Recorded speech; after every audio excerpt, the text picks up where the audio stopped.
مسلمان فوج اور ایران کی فوج جنگ کے میدان میں جب آمنے سامنے آئی تو مسلمان یہ دیکھ کر حیران اور پریشان ہو گئے کہ ایرانی اپنے ساتھ لڑنے کے لیے تربیت یافتہ شیر لائے ہیں۔ ان کے اشارے کے ساتھ شیر بھاگتا ہے، گرجتا ہے اور حملہ کرتا ہے۔ مسلمان فوج کی پریشانی دیکھ کر مسلمانوں کی فوج میں سے ایک دل والا بہادر آدمی نکلا۔ وہ نہ ڈر بہادر مسلمان ایک خوفناک اور ناقابل یقین طریقے سے شیر کی طرف بھاگا، اور شاید تاریخ میں ایسا کبھی نہیں ہوا کہ ایک آدمی تنہا شیر کا شکار کرنے بھاگا ہو۔ دونوں فوجیں حیرت سے دیکھنے لگی کہ یہ باہمت آدمی کون ہے جو اپنی جان کی پرواہ کیے بغیر یقینی موت کی طرف بڑھ رہا ہے۔ آدمی چاہے کتنا ہی مضبوط کیوں نہ ہو، شیر کا سامنا کیسے کر سکتا ہے؟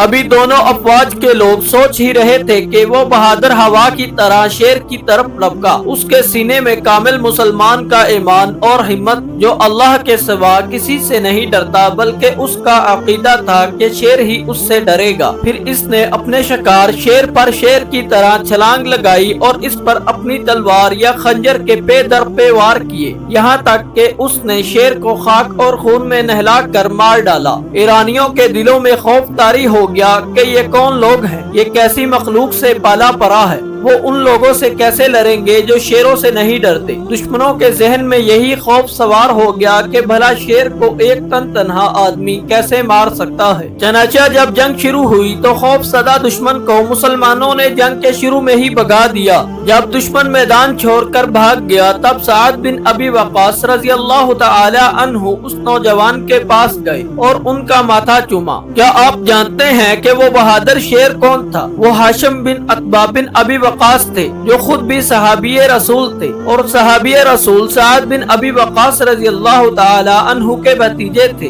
ان کا لقب مرقال تھا، یعنی بہت تیز دوڑنے والے، اتنے تیز کہ شیر کو بھی شکست دے ڈالی۔ ناظرین، یہ وہ لوگ ہیں جو ہمارے اصل ہیرو ہیں، جو تاریخ کے اوراق میں بند پڑے ہیں۔ ہمیں اپنے بچوں کو ان کے نام بتانے چاہیے، نہ کہ فلمی ایکٹر اور جیلی مقابلے کرتے ہوئے ریسلر۔ ہماری اپنی تاریخ بھری پڑی ہے جس میں حقیقی بہادر موجود ہیں۔